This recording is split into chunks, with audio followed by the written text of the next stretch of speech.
All the way back in 2019, I received a message that changed the direction of this podcast forever. It was from Tristan, who is one of the co-founders of Readwise. He said, "Hey, I love the podcast," and he told me about the Readwise product. I responded, "Thanks, Tristan. Love the idea behind Readwise. I will definitely check it out." I had no idea that I would become a super user of his product. And so over the years, I've added my highlights and notes for over 300 books. I have over 20,000 highlights and notes for the books that I read for the podcast. And because I can search every single thing I've ever done, I use Readwise every day. I never close the browser tab. The tab on Readwise is always open because as I'm reading, as I'm thinking, as I'm researching, I'm constantly going in and rereading all my notes and highlights. And you might already know this because every other podcast I go on, I talk about Readwise.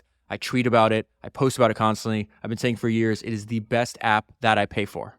And because I go around shouting about how great it is from the mountaintops, I get a bunch of messages. Nearly every day, people have asked me, "Hey, is there a possibility that I can actually get access to your Readwise?" And it's happened so much for so long. And I thought it was like a superpower of mine. So I was like, no. And then I started thinking, it's like, well, why does everybody want this? Like, why do they keep asking for this?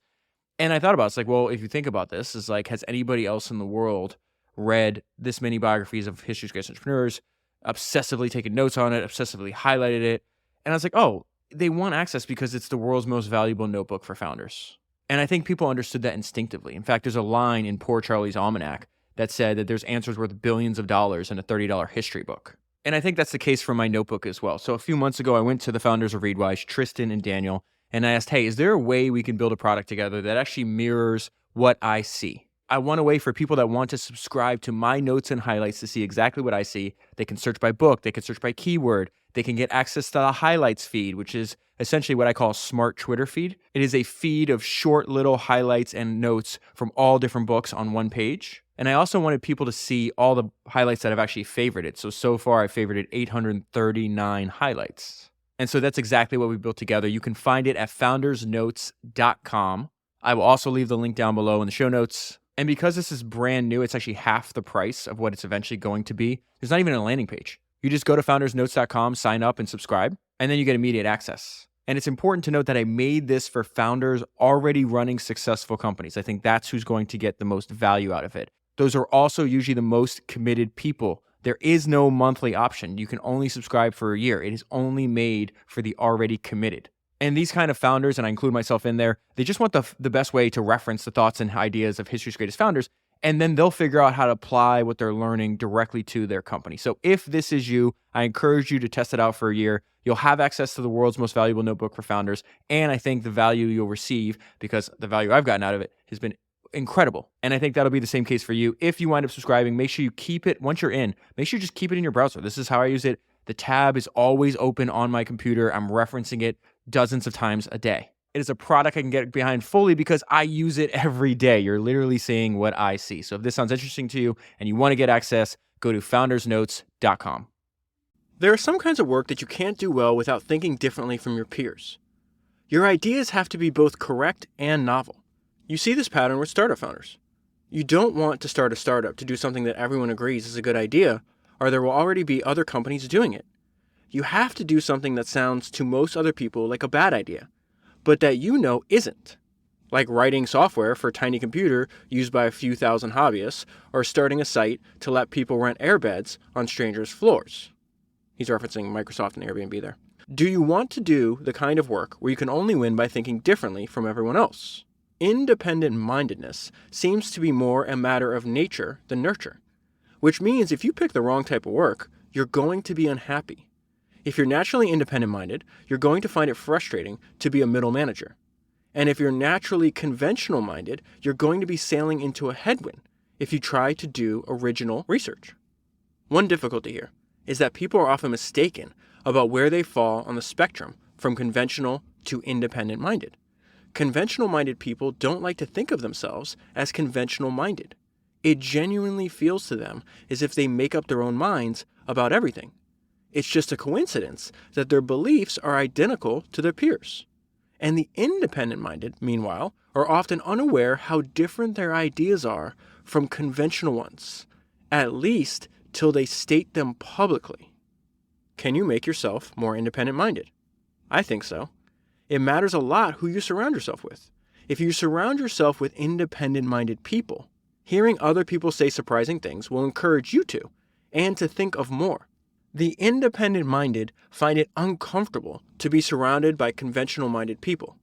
A place where the independent and conventional-minded are thrown together is in successful startups. The founders and early employees are almost always independent-minded. Otherwise, the startup wouldn't be successful. But conventional-minded people greatly outnumber independent-minded ones. So as the company grows, the original spirit of independent-mindedness is inevitably diluted. This causes all kinds of problems, besides the obvious one, that the company starts to suck. One of the strangest is that the founders find themselves able to speak more freely with founders of other companies than with their own employees. The importance of founders knowing other founders is repeated a lot in Paul's essays. I'm going to read that one more time because I think it's important. One of the strangest is that the founders find themselves able to speak more freely with founders of other companies than with their own employees. You don't have to spend all your time with independent-minded people. It's enough to have one or two who you can talk to regularly, and once you find them, they're usually as eager to talk as you are. They need you too. You can expand the source of influences in time as well as space by reading history.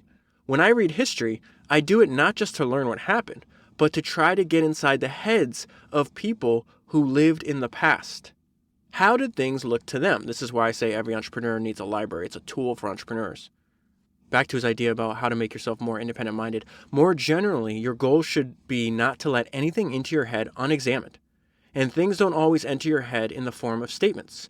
Some of the most powerful influences are implicit. How do you even notice these? By standing back and watching how other people get their ideas. When you stand back at a sufficient distance, you can see ideas spreading through groups of people like waves. The most obvious are in fashion.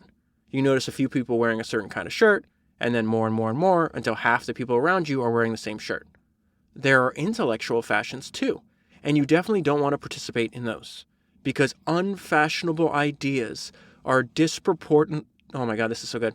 Because unfashionable ideas are disproportionately likely to lead somewhere interesting. The best place to find undiscovered ideas is where no one else is looking. Novel ideas come from curiosity. Independent-mindedness and curiosity predict one another perfectly. Everyone I know who's independent-minded is deeply curious, and everyone I know who's conventional-minded isn't. The independent-minded are the gluttons of curiosity who keep eating even after they're full. And this is what I think the most important sentence in this entire essay is. How much does the work you're currently doing engage your curiosity? If the answer is not much, maybe you should change something. Curiosity is unlike most other appetites. Indulging it tends to increase rather than to satiate it.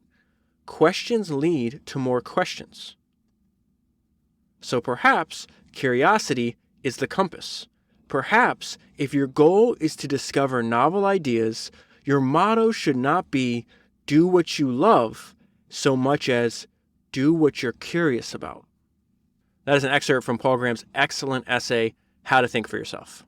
And so before I jump into his next excellent essay, which is How to Work Hard, if I sound funny, what I went through this week is going to be very familiar to anybody with school-age children. My daughter brought home some kind of sickness. It was spread to my son, then spreads to my wife, and then now I finally have gotten it. And so for the last few days, I've just been holed up in bed, reading and reading and reading anytime I'm not asleep. So I have spent the last few weeks living inside the mind of Paul Graham, and it has been an amazing experience. So not only have I finished reading all of his essays, since I was sick in bed, I had the opportunity, I've already finished reading his book, which is a collection of essays too, called Hackers and Painters, which will be the next episode of Founders. I also have a collection of essays that I read and highlighted and made notes on that I won't get to today. I'll probably do it in maybe like a few weeks, maybe a few months. I'll just do like bonus episodes on Paul Graham's essays, maybe every few months, because I do think they're extremely valuable for founders. So let's jump into, so my apologies if I sound a little funny, let's jump into how to work hard. And so Paul writes, it might not seem there's much to learn about how to work hard. Anyone who's been to school knows what it entails, even if they chose not to do it. And yet when I ask if I know more about working hard now than when I was in school, the answer is definitely yes. One thing I know is that this is so good. I'm just going to repeat myself over and over again because I'm a huge fan of his writing. One thing I know is that if you want to do great things, you'll have to work very hard. I wasn't sure of that as a kid. Was there perhaps, I thought about this way, and you might have as well, when I was younger. It's like everybody told me, it's like, don't work hard, don't work harder, work smarter. And then what you realize is when you start studying people that reach the top of their profession, and if you want to be excellent at what you do and really do great work, that you do both. They all do both. They work hard and smart. And so Paul's kind of going back to his inner monologue that he was having as a kid. He's like, was there perhaps some way to evade hard work through sheer brilliance? Now I know the answer to that question. There isn't. In fact, Paul has this great quote where he's on Twitter, he's responding back to Patrick Collison, the founder of Stripe, saying, hey, Stripe was really hard to build. It took a lot of intensity and we had to work really hard. And he said something like, hey, maybe better founders, you're able to build something great without working hard, but we couldn't figure out a way to do that. And Paul's response was, that's an empty set. If Patrick and John Collison had to work both smart and hard, you're going to have to too. And so I feel that's where that's very much his perspective in this essay. The reason famous adults seem to do things effortlessly was years of practice. They made it look easy because they were practicing in private. I mean, you talk about this all the time. There are 3 ingredients in great work: natural ability, practice, and effort. This is really special to me because I feel in the last 6 months, maybe 12 months, I feel like you and I have been talking about practice just over and over and over again. Yeah, I've become obsessed with the idea. You can do pretty well with just 2, but to do the best work, you need all 3. Bill Gates, for example, was among the smartest people in business in his era, but he was also among the hardest working. I never took a day off in my 20s, he said. Not one. It was similar with Lionel Messi. When his youth coaches talk about him, what they remember is not his talent, but his dedication and his desire to win. P.G. Wodehouse would probably get my vote for the best English writer of the 20th century. No one has ever made it look easier, but no one ever worked harder. At 74, he wrote, with each new book of mine, I have the feeling that this time I've picked a lemon in the garden of literature. A good thing, really, I suppose. It keeps one up on one's toes and makes one rewrite every sentence 10 times, or in many cases, 20 times. That line reminded me of something Rick Rubin said back on episode 245 of Founders. And he says, less is more, but you have to do more to get less. And there's many examples when Rick is working with some of the best musicians that have ever lived, and they'll redo a section of the guitar 30 times. If they want 10 great songs, they might have to write 100 just to be able to reduce it down to 10. So this idea keeps you on one's toes, makes one rewrite every sentence 10 times, or in many cases 20 times. That is somebody that's at the top of their profession and had decades of experience at the time. He's 74 when he wrote that. It sounds a bit extreme, you think, and yet Bill Gates sounds even more extreme. Not one day off in 10 years? These two had about as much natural ability as anyone could have, and yet they also worked about as hard as anyone could work. So remember, to go back to the title of the essay, How to Work Hard. They had as much natural ability as anyone could have, and yet they also worked about as hard as anyone could work. You need both. If great talent and great drive are both rare, then people with both are rare squared.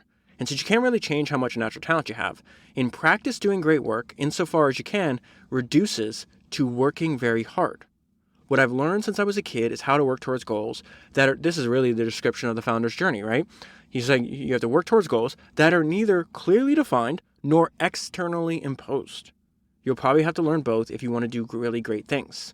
When I'm not working hard, he's describing what happens in his own mind when he feels he's not working hard enough.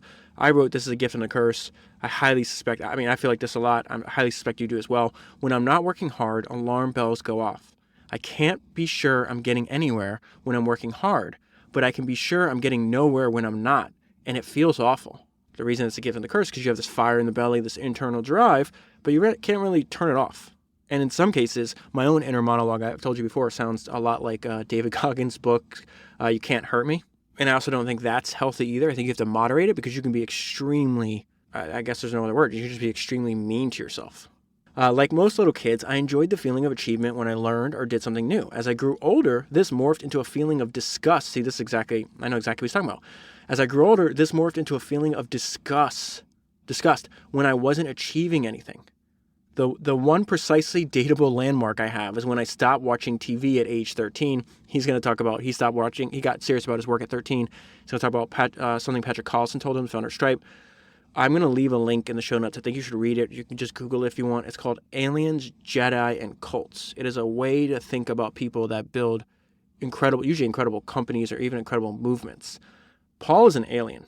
If you read that quick post, you can read it in, I think, like 5 minutes. You'll understand what I mean by that. Patrick Carlson is also an alien. So it says, the one precisely dateable landmark I have is when I stopped watching TV at age 13. When I asked Patrick Carlson when he started to find idleness distasteful, and that's another theme. This is in the book that I'll talk about next week too. He talks a lot about like idleness is not, you're seeking it, it's not going to make you happy. He finds it, distasteful is I guess the word he used there. He started to find idleness distasteful. He said, this is Patrick speaking now, I think around age 13 or 14, I have a clear memory from around then of sitting in the sitting room, staring outside and wondering why I was wasting my summer holiday.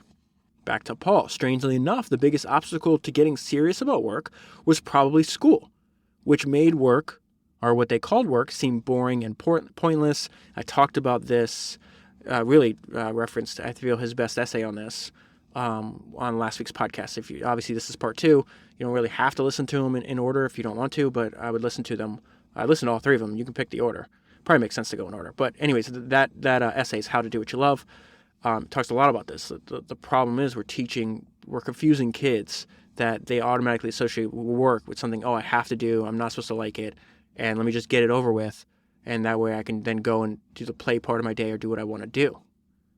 And Paul makes the point, well, you're never going to be great at what you do if you have that attitude. Like you have to be called to do it. It's almost like it pulls you down this path where you want to do it. But as I learned the shape of real work, I found that my desire to do it slotted into it as if they'd been made for one another.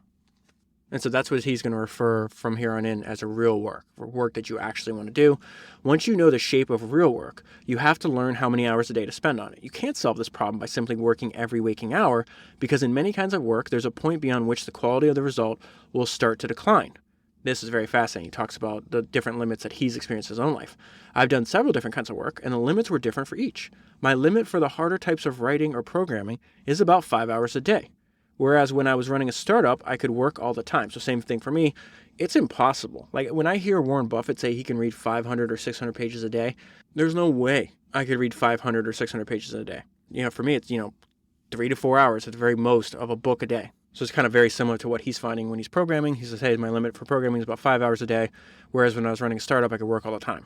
And then I like this point, the only way to find your limit for working is by crossing it. Honesty is critical here in both directions. You have to notice when you're being lazy, but also when you're working too hard. Finding the limit of working hard is a constant, ongoing process and not something you do just once. Then he gets into your motivation for wanting to work this hard to begin with. What keeps me going depends on the type of work. When I was working at ViaWeb, that was his startup that he sold to Yahoo, I was driven by the fear of failure. So I'm going to pause right there. This is something that was fantastic. Jimmy Iovine, there's a great documentary on HBO called The Defiant Ones. And Jimmy Iovine's had a very interesting career.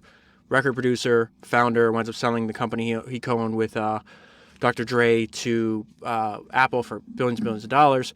But there's, at the very beginning of this Dr. Dre song called All in a Day's Work, there's a clip of Jimmy Iovine talking about how he utilized fear as a tool. And this is what he said. Fear is a powerful thing. I mean, it's got a lot of firepower. If you could figure out a way to wrestle that fear to push you from behind rather than to stand in front of you, that's very powerful. I always felt I had to work harder than the next guy just to do as well as the next guy. And to do better than the next guy, I just had to kill it. And to a certain extent, that's still with me in how I work. I just go in. And so the idea that fear is a powerful force, if you can actually use it as a tool instead of a hindrance, something that Jimmy Iovine repeats over and over again in a lot of different contexts. When I was working on ViaWeb, I was driven by a fear of failure. I barely procrastinated at all then, because there was always something that needed doing, and if I could put more distance between me and the pursuing beast by doing it, then why wait? Whereas what drives me now, writing essays, is the flaws in them. So he is writing, I should tell you, because a lot of the essays I covered last week were a lot older. I do have some that are maybe over 10 years old in the selection today, but the one I started with is written in 2020, and this one is from 2021.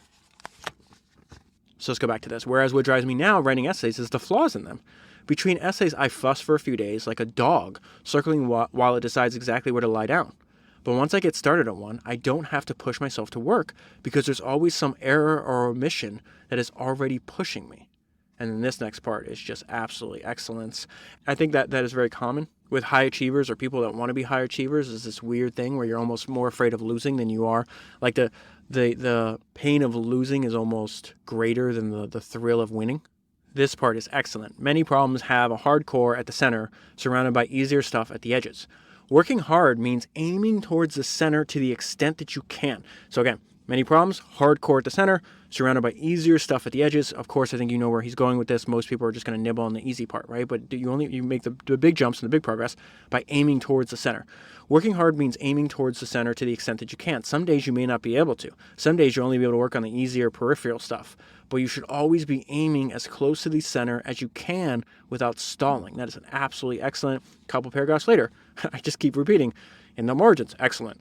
The consensus about which problems are most important is often mistaken, both in general and within specific fields. The consensus about which problems are the most important is often mistaken both in general and within specific fields. If you disagree with it and you're right, that could represent a valuable opportunity to do something new. If you discover some ambitious type of work that's a bargain in the sense of being easier for you than other people, which we talked about echoes of this last week, and there's Naval Ravikant also talks about this a lot. That's episode 191, and I think I went back and read my notes from the Almanac Naval, and there's a lot of overlap between Naval's perspective and Paul. I actually think reading these books, maybe I'll reread it very soon. I actually think Paul Graham's essays and Naval's thoughts there's a lot of overlap, and they go hand in hand, I guess is what I'm saying, because this echoes a lot what Naval says. He's like, you have to find work that feels like play, and one way to do that is there's something that you do that seems easier, quote unquote, to you, but other people can't believe you can do it. So it says, if you discover some type of ambitious type of work that's a bargain in the sense of being easier for you than other people, either because of the abilities you happen to have or because of some new way you found to approach it, or simply because you're more excited about it, by all means, work on that. Some of the best work is done by people who find an easy way to do something hard. This may be my favorite sentence in the entire... I can't like scream or jump up and down like I normally do, but this is just... I love this. A deep interest in a topic makes people work harder than any amount of discipline can. So imagine if you could find a deep, you feel compelled. You have to do this. A deep interest in a topic, and then you combine that with world-class discipline. A deep interest in a topic makes people work harder than any amount of discipline can. Some people figure out what to do as children and just do it, like Mozart. That's a crazy life story. Episode 240 is the Mozart documentary. I got to go back, or Mozart biography.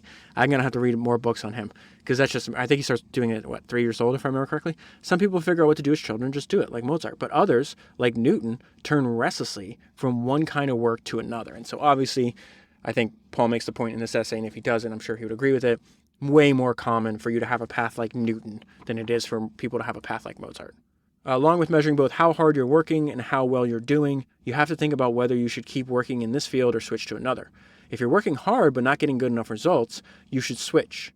It sounds simple expressed that way, but in practice it's very difficult, and unfortunately no one can tell you other than yourself. This only works if you can trust your own judgment, right? But how much time? And what should you do if work that was going well stops going well? How much time do you give yourself then? And what I like about Paul is he's not saying, hey, I have the answers. He's got approximations. But again, this is the reason that goes back to one of the best things and what I've been talking about in conversation since that podcast came out is just his thought. It's like, how many people truly get to do, how many people find work they truly love and then work themselves in a position to actually do work they love. And he's like, it's hundreds of thousands out of billions. This is so difficult. The best test of whether it's worthwhile to work on something is whether you find it interesting. That may sound like a dangerously subjective measure, but it's probably the most accurate one you're going to get. You're the one working on the stuff. This kind of ran over his point here, right? Who's in a better position than you to judge whether it's important, and what's a better predictor of its importance than whether it's interesting? So one line I say over and over again that I try to use as a guide, not only for myself, but also who to spend time with, is the most interesting people are the most interested. So this idea is like, who knows better than you? What's a better predictor of its importance than whether it's interesting? And then this is just absolutely fantastic. Just what an ending to this essay. Working hard is not just a dial you turn up to 11. It's a complicated, dynamic system that has to be tuned just right at each point. You have to understand the shape of real work. See clearly what kind you're best suited for, Aim as close to the true core as you can. Accurately judge at each moment both what you're capable of and how you're doing, and put in as many hours each day as you can without harming the quality of the result. This network is too complicated to trick. Amen. But if you're consistently honest and clear-sighted, it will automatically assume an optimal shape, and you'll be productive in a way few people are. Okay, so I want to skip to the next essay. As with everything, I will link all these essays down below. They're all free to read online. Even if you don't read the ones I covered, I would just go to paulgraham.com all the time and just pick an essay at random. They're all listed there. Just what sounds like, what headline or title sounds most interesting to you. And then I do think the benefit is like rereading them, intermittently. They definitely change. I've read some of them, who knows how many times. And every time I learned something different because I've changed as a person since then. So this is How to Lose Time and Money. It's written in 2010. And it says, when we sold our startup in 1998, I suddenly got a lot of money. I now had to think about something I hadn't had to think about before: how not to lose it. I knew it was possible to go from rich to poor, just as it was possible to go from poor to rich. But while I'd spent a lot of the past several years studying the paths from poor to rich, I knew practically nothing about the paths from rich to poor. Now, in order to avoid them, I had to learn where they were. So again, How to Lose Time and Money is the name of the essay. So I started to pay attention to how fortunes are lost. I've read a bunch about this too. It's fascinating. If you'd asked me as a kid how rich people became poor, I'd have said by spending all their money. But in fact, the way most fortunes are lost is not through excessive expenditure, but through bad investments. This is also in line with the research I've done. I was shocked by it. I think I've told you in the past, one of my oldest friends, his dad played in the NFL, but this is like years before they made a ton of money. When he retired, he started a nonprofit.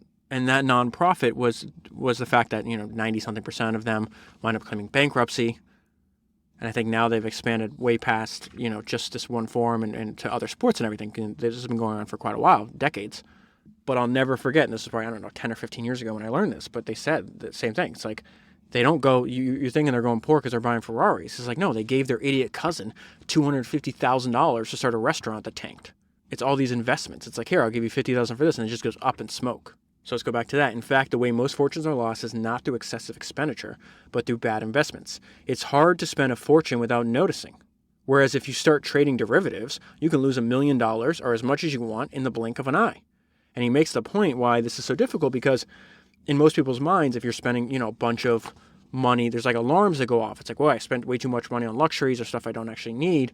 Where if you say now that money leaves your bank account, right? And it's going to leave your bank account for like a very fancy car or a nice purse or something like that. Hopefully, if you have some kind of, level of intelligence, like, hey, I should probably not do that in relation to the wealth I have.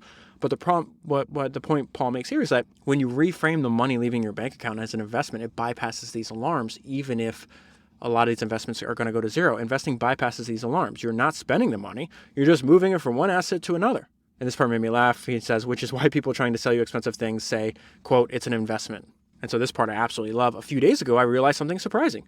The situation with time is much the same as with money. The most dangerous way to lose time is to not spend it having fun, but to spend it doing fake work. If I woke up one morning and sat down on a sofa and watched TV all day, I'd feel like something was terribly wrong. Just thinking about it makes me wince. And so he ties this together. But if you do fake work, kind of bypasses that alarm, just like a fake investment, right? And yet I've definitely had days when I might as well have sat in front of the TV all day. Days at the end of which, if I asked myself what I got done that day, the answer would have been basically nothing. But the same alarms don't go off on the days when I get nothing done because I'm doing stuff that seems superficially like real work. Dealing with email, for example. You do it sitting at a desk, it's not fun, so it must be work. With time, as with money, avoiding pleasure is no longer enough to protect you. The world has gotten more complicated. The most dangerous traps now are new behaviors that bypass our alarms about self-indulgence by mimicking more virtuous types. And the worst thing is, they're not even fun. Okay, so now I want to jump to an essay that I've read a bunch of times. It's called Schlepp Blindness, and it was written in January 2012. There are great startup ideas lying around unexploited right under our noses. One reason we do not see them is a phenomenon I call Schlepp Blindness. A schlep, it means a tedious and unpleasant task. This is going to remind you of something you and I have talked about a bunch, that business is problems and that companies are just effective problem-solving machines. I learned from experience that schleps are not merely inevitable, but pretty much what business consists of. A company is defined by the schleps it will undertake. Remember, tedious, unpleasant tasks. And schleps should be dealt with the same way you deal with a cold swimming pool. Just jump in. Which is not to say you should seek out unpleasant work per se, but that you should never shrink from it if it's on the path to something great. What a fantastic line. It's not that you should seek out unpleasant work, but that you should never shrink from it if it's on the path to something great. The most dangerous thing about our dislike of schleps is that much of it is unconscious. Your unconscious won't even let you see ideas that involve painful schleps. That is schlep blindness. And then he gives the greatest illustration of this idea and why it's so powerful and what he means by describing that Stripe built their entire business on this idea. Really think about this as like, it's a problem that is so hard that most people won't even consider it. The most striking example I know of schlep blindness is Stripe, or rather Stripe's idea. For over a decade, every hacker who'd ever had to process payments online knew how painful the experience was. Thousands of people must have known about this problem. And yet when they started startups, they decided to build a recipe site or an aggregator for local events. Why? Why work on problems few care much about, and no one will pay for, when you could fix one of the most important components of the world's infrastructure? Because schlep blindness prevented people from even considering the idea of fixing payments. He gives us a fantastic metaphor to describe the value in these really hard problems so hard that we're kind of ignoring their existence. That scariness makes ambitious ideas doubly valuable. They're like undervalued stocks in the sense that there's less demand for them among founders. If you pick an ambitious idea, you'll have less competition because everyone else would have been frightened off by the challenges involved. This is also true of starting a startup generally. And then this next paragraph, I'm just going to read to you what I jotted down in the margin when I got to this section. I've read several examples in these biographies that say exactly this. How do you overcome schlep blindness? Frankly, the most valuable antidote to schlep blindness is probably ignorance. Most successful founders would probably say that if they'd known when they were starting their company about the obstacles they'd have to overcome, they might never have started it. And then he ends giving you and I excellent advice. The trick I recommend is to take yourself out of the picture. Instead of asking, what problem should I solve? Ask, what problem do I wish someone else would solve for me? And then I absolutely love this next essay. It's essentially Paul giving us a summary of what he's learned by building Y Combinator. It's called What I've Learned from Users. It's written in September 2022. And so he says, what have I learned from YC's users, which are the startups that they've funded? And this just jumps out to me as well. I've shared this with you before. After reading hundreds of biographies of founders, I noticed a very similar idea as what Paul says here. The first thing that came to mind was that most startups have the same problems. No two have exactly the same problems, but it's surprising how much the problems remain the same regardless of what they're making. Once you've advised 100 startups, all doing different things, you rarely encounter problems you haven't seen before. And this happened to him recently. He tweeted out in August of 2022. He says, today I talked to a startup doing so well that they had no current problems that needed solving. They're profitable, growing revenue 20 times a year. And he said, not a typo, so it's very unusual, 20 times a year. And they're only 9 employees. This is so rare that I didn't know what to do. We ended up talking about problems they might have in the future. I advised them, and then you see this theme over and over again. He wants you to have control of your own destiny. And he talked about what he would do. He's like, I'd keep the company as small as possible, not in revenues, but in employees. That way you actually have more of like a maker's schedule than a manager's schedule, which is probably what most founders want to do anyways. So he says, I advise them never to raise another round. So to get equity, you're going to have to be hired there. So learn how to program. So back to the essay. The fact is one of the things that makes this fact is one of the things that makes YC work. But I didn't know it when we started YC. It was a surprise to me how often the same problems recur in different forms. And I love that he says this, but knowing nearly all the problems startups can encounter doesn't mean that advising them can be automated or reduced to a formula. Each startup is unique. And this essay, I think, just should be mandatory reading for founders. I don't know why anybody wouldn't want to read it. I mean, this entire next page, I essentially highlighted the whole thing. And the reason I say that is because he's just giving us the blueprint. He's like, listen, not only do startups encounter the same problems over and over again, but founders make the same mistakes over and over again. So again, I would assume every single person making this mistake, smarter than me, what's the likelihood that I would not do the exact same thing? So my goal is like, can I be one of these very, very rare people that actually learn from the experience of other people? It's extremely hard to do. Another surprise is how bad founders can be at realizing what their problems are.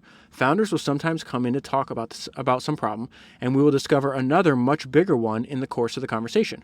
For example, and this case is all too common, founders will come in to talk about the difficulties they're having raising money, and after digging into the situation, it turns out the reason is that the company is doing badly, and investors can tell.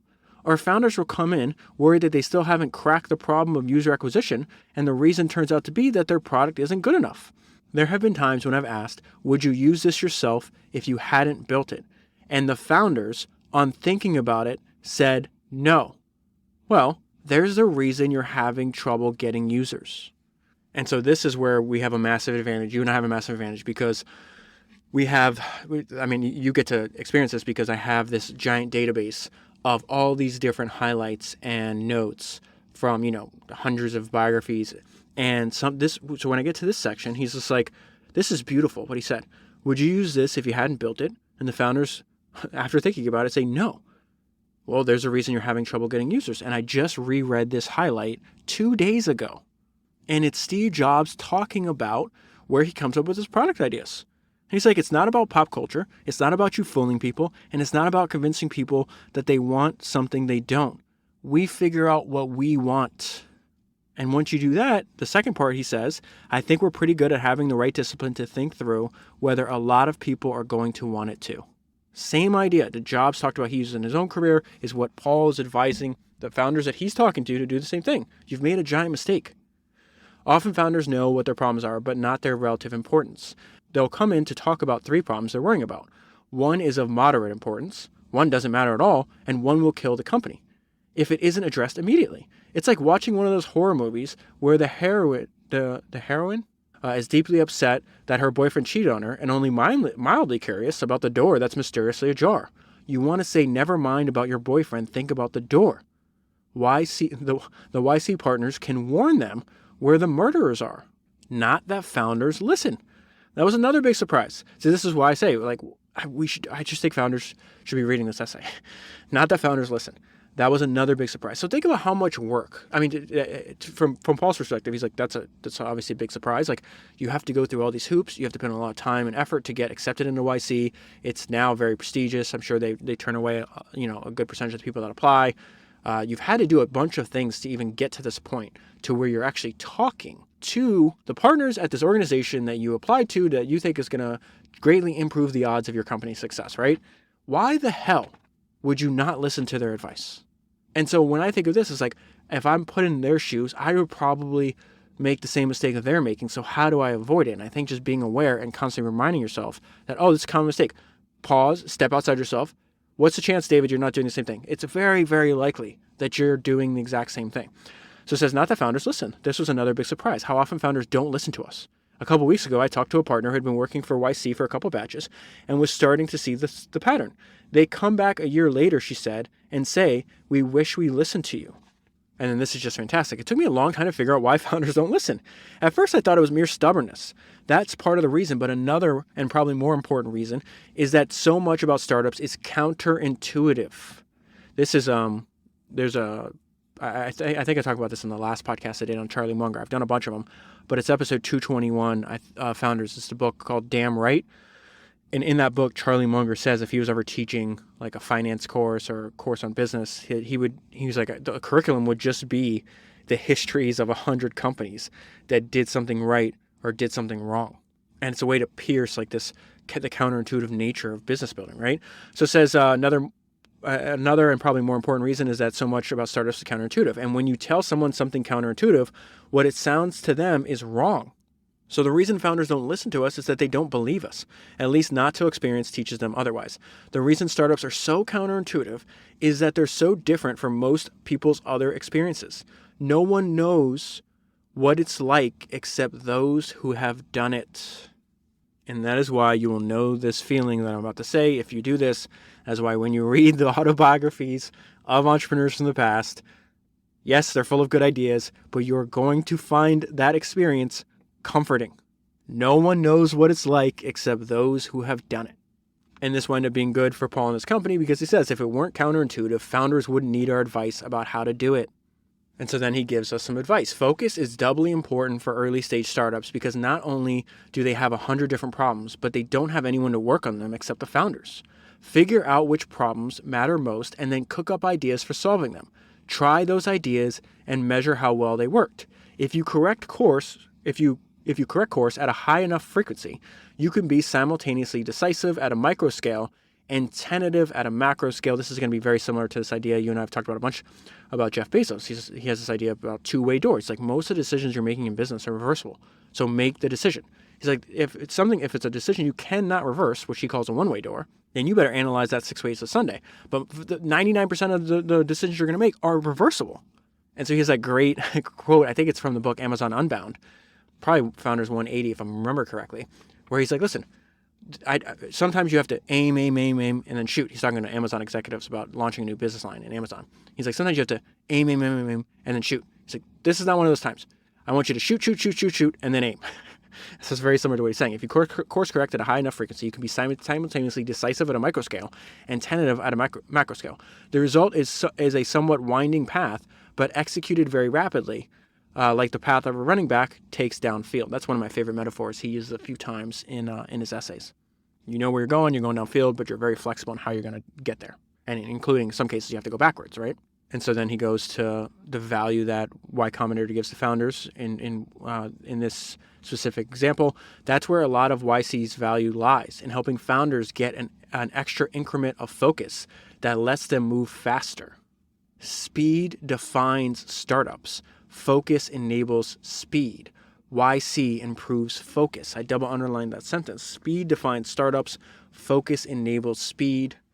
One of the favorite things I ever heard was Seth Bannon told me about the founder of Cover, Alexis Rivas, that he was intolerant of slowness. I thought about that when I was reading the biography of Alexander the Great for episode 232. And I realized, the combination that Alexander combined an excessive tolerance of fatigue with an intolerance of slowness. Speed defines startups. Focus enables speed. Then he goes back to some more valuable ideas for founders.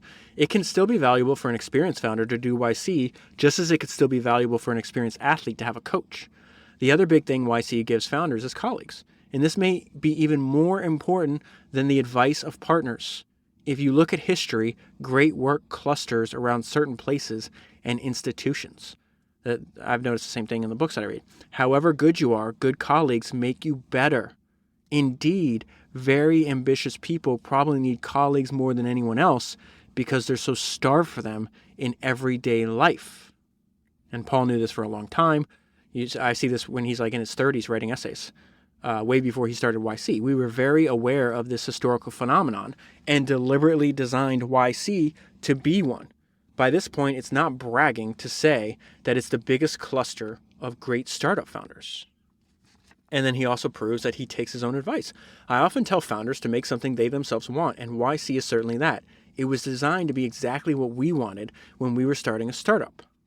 And I don't think he's writing it for the following reason, but I said this is Warren Buffett level content marketing. By this point, I'm like, how do I get in? I think by this point, the point that Paul's writing this essay, the momentum behind YC is kind of unstoppable. But it just goes to the quality of his writing and the clarity of his thinking that even if he's not trying to give you a marketing pitch, he's thought about this a lot, and then therefore he can explain why it's valuable to you, and that idea immediately gets inside your mind. So he says something magical happens when they do cluster. The energy in the room at a YC dinner is like nothing else I've experienced. When you have a whole room full, it's another thing entirely. YC founders aren't just inspired by one another. They also help one another. That, again, I see this over and over again. Why on earth? Most of the times when an entrepreneur writes an autobiography, they do it when they're very close to the end of their life, and they know they're close to the end of their life. And in many cases, I'm thinking of Ingvar Kamprad, founder of IKEA, as one example, but in many cases they do so. They're reluctant to do so, and they usually only do so because they're like, hey, the lessons I learned can benefit future generations of entrepreneurs. I feel that Paul's dead right about this. YC founders aren't just inspired by one another, they also help one another. That's the happiest thing I've learned about startup founders, how generous they can be in helping one another. Same thing. I've seen this exact same thing, just how generous people are with their own ideas. It's remarkable, and I try to do the exact same thing. How generous they can be in helping one another. The result is something far more intense than, say, a university. Between the partners, the alumni, and their batchmates, founders are surrounded by people who want to help them and can. And that is where I'll leave it for today. I got a bunch of essays I'll cover in the future in a bonus episode, and then as soon as I can, and my voice is back, I will record the Paul Graham Part 3, which will be the final Paul Graham for a while, which will be on his book, Hackers and Painters. That is 276 podcasts down, 1,000 to go, and I'll talk to you again soon. Okay, so real quick, in case that you want to get access to my version of Readwise, which is called foundersnotes.com, you go to foundersnotes.com to sign up. That's founders with an S, just like the podcast. So foundersnotes.com. So when you sign up and you get access, I'm going to tell you what are the features that I use the most. And so at the very top is the main feature, the one I use every day. And it says search highlights, and there's a search bar. And very simply, I just search by whatever keyword that I'm thinking about. So it could be about hiring, about marketing, about obsession. Could be about a specific entrepreneur like Rockefeller, whatever I happen to be thinking about or whatever problem I need to solve at the time. So like the greatest example, and I actually made like a 30-minute like short AMA about this. It was asked like, how do history's greatest founders think about hiring? And so if you type hiring in that box, you'll see what did Jeff Bezos say about it? What did Thomas Edison say about it? What did the people that founded PayPal say about it? What did Estee Lauder say about it? And on and on and on. And so I think that's pretty self-explanatory. Again, this is a product for people already running successful companies. I think I don't have to elaborate. You already know what the value of that would be. So the highlights feed is searching the highlights is what I use the most. Now, the thing I use the second most is called the highlights feed. And the highlights feed, I'm loading it right now, essentially is just like these little, almost like tweet-sized highlights from all different books. And so it is completely randomized. And it's almost like you have history's greatest entrepreneurs speaking to you. And then just read through them and see what thoughts respond. So like the first thing that came up was actually, it's actually a highlight from one of Warren Buffett's shareholder letters. He's talking about diversification and its relation to risk. The next highlight is a quote from Ed Catmull, the founder of Pixar, talking about he didn't even realize at the beginning of his company how poor the communication was, and that there was things going on in his company that his employees were not telling him, and his thoughts on how to fix that. Then there's a quote from a book that I read like 6 years ago, and it's actually the biography of Ali Baba, and he's talking about the importance of listening, and that poor listeners actually have second-rate negotiation skills. And so that is the second most used feature for me personally. This might be different for you. Third feature, books. You have a list of all the books that are in there. I think right now it says I have 307 books in here. I still have a bunch I need to put in. And then that's very simple. Like I just went through. The reason I reposted the Mike Bloomberg episode, for example, is because I've been rereading the highlights. And so I went back. If I don't have time to reread the book, which I will in the future, but I just read through. I think I have like 44 highlights of Bloomberg's autobiography here. And you read through them, and there's just so many ideas. And this is happening like 15 minutes. It's absolutely incredible. So that's self-explanatory. You can search by book. The last feature that I use the most is the favorites feature. I have 20,000 highlights. There's a ton of information in here. And so what I'll do is as I go back through the highlights, and I've done this forever, and that's why this number will always go up. I have 839 favorites now, but if you're listening to this months from now, it's going to be higher.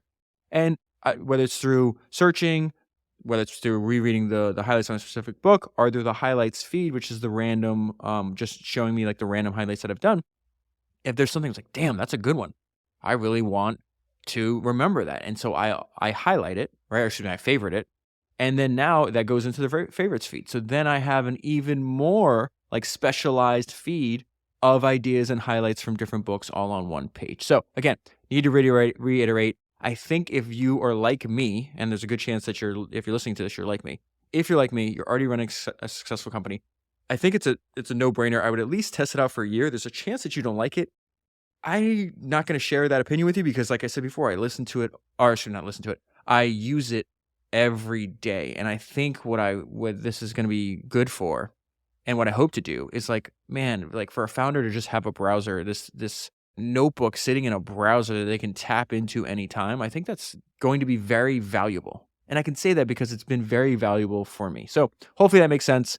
If you want to test it out, it is foundersnotes.com. Again, foundersnotes.com. And I also leave a link down in the show notes if you want to grab the link from the podcast, the show notes on your podcast player, foundersnotes.com.